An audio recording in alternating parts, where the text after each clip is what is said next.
वहीं आपको दिखाते हैं अब नजारा आंवली घाट पर 73 फीट की शिव प्रतिमा का। जी हां, महाशिवरात्रि पर विशेष पूजा अर्चना यहां पर की गई और नर्मदा घाट के किनारे भोले बाबा का वास माना जाता है।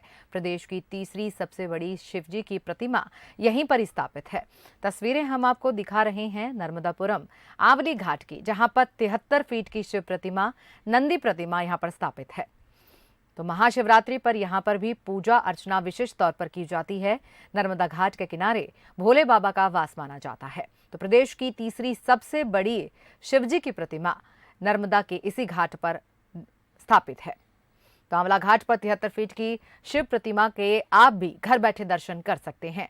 आज महाशिवरात्रि का पर्व है और ऐसे में श्रद्धालु भारी संख्या में मंदिरों के अंदर पहुंच रहे हैं और इसी कड़ी में नर्मदापुरम के आंवली घाट पर भी पहुंचे भक्तगण और यहां पर भगवान शिव की पूजा अर्चना की गई।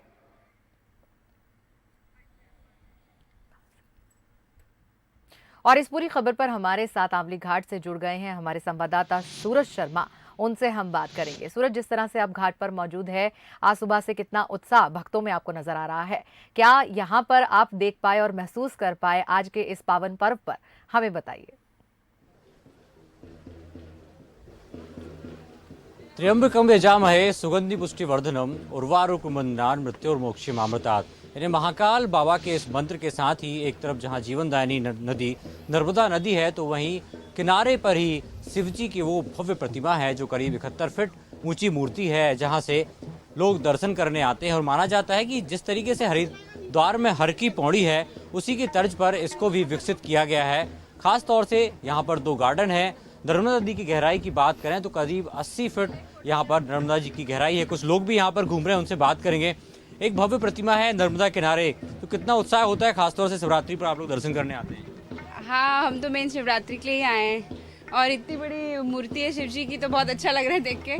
बस हम फोटो ही खिंचा रहे हैं जब से। जैसे हरिद्वार में हर की पौड़ी है, तो अमूमन वैसा ही दृश्य यहाँ पर है। नर्मदा किनारे इतनी बड़ी प्रतिमा स्थापित है, दोनों गार्डन भी हैं, तो कह सकते हैं कि जिस तरीके का जो अनुभव है हरिद्वार में हर की पौड़ी में दर्शन में होता है, वैसा ही कोई नज़ारा शायद यहाँ पे भी आपको देखने को मिल रहा होगा। बिल्कुल बिल्कुल वैसे ही माहौल है यहाँ पे। और हम तो नर्मदा में नहाए और अब बस जाने की तैयारी है दर्शन करके। तो बिल्कुल अवंतिका, और भी कुछ लोग हैं, उनसे बात करेंगे। आप बताएं, आप कहाँ से आए?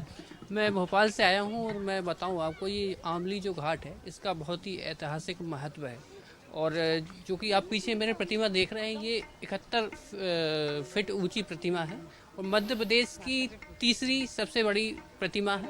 और यहाँ पे जो है बड़ी दूर से हरदा, होशंगाबाद, भोपाल, ऐसे कई जिलों के लोग जो हैं आते हैं। अलग-अलग जिले से लोग आते हैं। आप कहाँ से आए हो? दर्शन करके कैसा लग रहा है? मैं भी भोपाल से ही आया हूँ। मुझे दर्शन करके बहुत अच्छा लग रहा है। साथ महाशिवरात्रि के अवसर पे मां नर्मदा के पे दर्शन किए और स्नान किए, उसके बाद फिर भगवान भोलेनाथ के दर्शन करके बहुत महत्वपूर्ण, बहुत अच्छा लग रहा है। आप बताइए, आपको परिवार के साथ आए हैं, अद्भुत नज़ारा है, नर्मदा है सामने, गार्डन है, भोलेनाथ विराजमान है, आज शिवरात्रि भी है।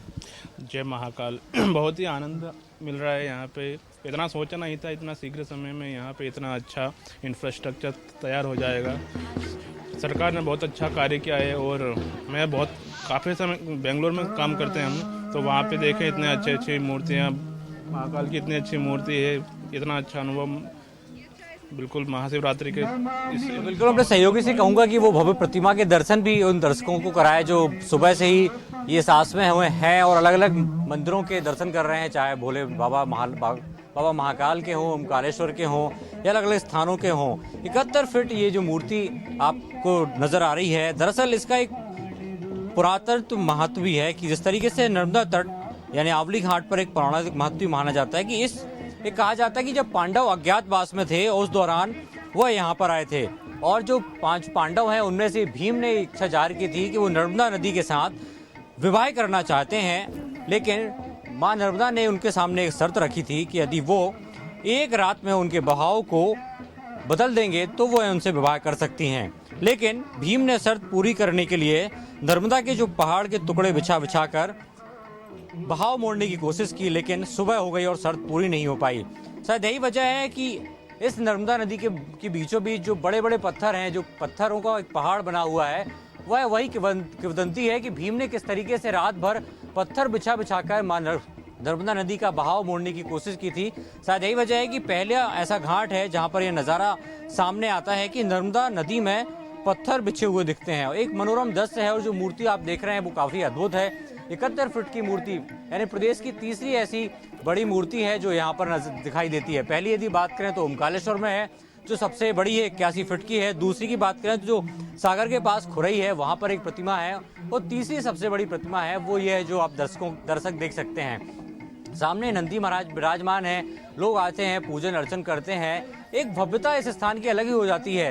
अगर बगल में देखेंगे यहाँ पर एक कार्यक्रम भी चल रहा है, यानी कह सकते हैं यज्ञ भी चल रहा है, जहाँ पर भजन कीर्तन भी चल रहे हैं। तो अद्भुत है मध्य प्रदेश की वो धरती जहाँ तपस्वी, आराधना, सत्संग और ध्यान करने वाले ऐसे हजारों लोग हैं जो नर्मदा किनारे यहाँ पर आते हैं, पूजा अर्चना करते हैं। तो वाकई मध्य प्रदेश की जो धरती है वो पावन है, पवित्र है। हर स्थान पर आपको आराधना देखने को मिल जाएगी, यहाँ पर साधना करते लोग दिख जाएंगे। और खास तौर से जो नज़ारा है नर्मदा नदी के किनारे के बिल्कुल लगा हुआ शिव जी का ये मंदिर है, अद्भुत मंदिर है अवंतिका। जी सूरज, आपसे हम ये भी सवाल जानना चाहेंगे इसका जवाब कि हरिद्वार की जो हर की पौड़ी है उसकी तर्ज पर ही आंवली घाट का भी जो है पूरा इसको विकसित किया गया है। यहाँ पर 40,000 के करीब जो हैं श्रद्धालु आ सकते हैं, वो यहाँ पर जो है नर्मदा में आस्था की डुबकी लगा सकते हैं। इसके अलावा इस घाट को विकसित करने के लिए सीएम शिवराज सिंह चौहान ने काफी पैसा खर्च किया है, तो इस घाट को लेकर भी कुछ हमें जानकारी दीजिए। देखिए बिल्कुल जिस तरीके से ये प्रतिमा है उस करीब 71 फीट की ये प्रतिमा है, और 2018 में ये प्रतिमा बनकर तैयार हुई थी। करीब जन सहयोग के माध्यम से बात करें तो 70 लाख रुपए इस प्रतिमा को बनाने में, यानी इस क्षेत्र को विकसित करने में लगे थे। और हम बात करें हर की पौड़ी की, तो जिस तरीके का दृश्य वहाँ का है, मैं अपने सहयोगी से कहूँगा कि वो दृश्य भी दिखाएं किस तरीके से ये हर की पौड़ी की तर्ज पर इसको बनाया गया है। खास तौर से जो आप तस्वीर देखेंगे ये नर्मदा नदी है, यानी कि मंदिर के जस्ट सामने आप देख सकते हैं किस तरीके से नर्मदा नदी का ये घाट है। पहाड़ों के बीचों बीच ये कटा हुआ जो उनका प्रवाह है वो है, और उसी से लगे हुए ये जो गार्डन बनाए गए हैं, यानी जो गार्डन विकसित किए गए हैं। जिस तरीके के हर की पौड़ी का नज़ारा है वैसा ही नज़ारा ये है, यानी आप इस घाट पर बैठकर या खड़े होकर माँ नर्मदा नदी को निहारना चाहें, उनके दर्शन करना चाहें तो सीधे दर्शन करेंगे, और साथ ही तुरंत सामने आपको बाबा भोलेनाथ का अद्भुत जो दृश्य है, वो भव्य प्रतिमा है, वो नजर आएगी। तो कहीं ना कहीं मध्य प्रदेश सरकार ने इसको विकसित किया है, और साल 2018 में मुख्यमंत्री शिवराज सिंह चौहान ने इसका लोकार्पण किया था। 71 फीट मूर्ति इस प्रतिमा और इस क्षेत्र को विकसित करने में करीब 70 लाख से ज्यादा रुपए खर्च हुए थे। तो ओमकालेश्वर की प्रतिमा के बाद ये सबसे बड़ी मूर्ति है जो मध्य प्रदेश की तीसरी मूर्ति है। खासतौर से बात करें नर्मदा नदी की गहराई यहाँ पर 80 से 100 फीट है, और समुद्र के जो नदी के गहरे पानी में लोग ना जा पाएं, इसके लिए एक नहर के जरिए नर्मदा नदी के पानी को मोड़ा गया है, ताकि जो लोग स्नान करना चाहते हैं वो अंदर स्नान करें, क्योंकि नर्मदा नदी का प्रवाह बाहर की तरफ है। और किस तरीके से एक नहर, छोटी नहर बनाकर उसका प्रवाह मोड़ा गया है, ताकि जो लोग हर की पौड़ी में जिस तरीके से स्नान करते हैं गंगा के प्रवाह में, वैसे ही यहाँ पर भी स्नान कर सकते हैं। तो कह सकते हैं एक अद्भुत नज़ारा है। और खासतौर से महाशिवरात्रि के पावन पर्व पर जो आप पीछे लोग देख रहे हैं अलग अलग स्थानों से आए हैं। जैसे हम देख पा रहे हैं कि श्रद्धालु यहाँ पर काफी अच्छी तादाद में पहुंचे हुए हैं। तो यहाँ पर प्रदेश की जो है तीसरी सबसे ऊंची प्रतिमा जो है भगवान शिव के लगाई गई है। महाशिवरात्रि का आज अब विशेष पर्व है, तो विशेष पूजा अर्चना भी यहाँ पर चल रही है। तो ये आंवली घाट का नजारा इस वक्त हम आपको दिखा रहे हैं जो हर की पौड़ी के तर्ज पर विकसित किया गया है।